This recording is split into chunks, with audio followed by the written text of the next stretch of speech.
สวัสดีครับพี่น้องทักทายสู่คนย่ำแรงครับพี่น้องณประเทศแคนาดาทางเมืองไทยเมืองลาวกับประมาณ6 โมงเช้าวันหยุดเด้อครับพี่น้องมื้อนี้วันอาทิตย์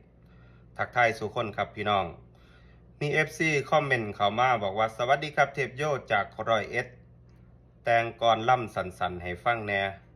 ขออนุญาตนึกก่อนเด้อพี่น้องสิแต่งสดๆให้ฟัง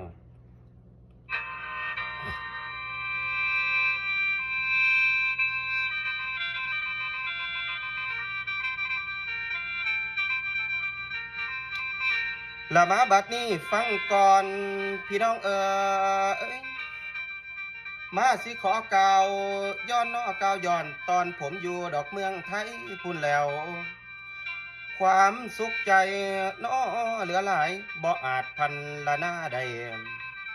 ตกกลางคืนก็ไปเล่นยามกลางเว้นกับพักผ่อนบ่เคยถูกเดือดร้อนมองเศร้าแต่ยังใด อยากเที่ยวใส่ก็ได้ว่าตั้งแต่ดอกมีเงินพูดแล้วคือบ่พี่น้อง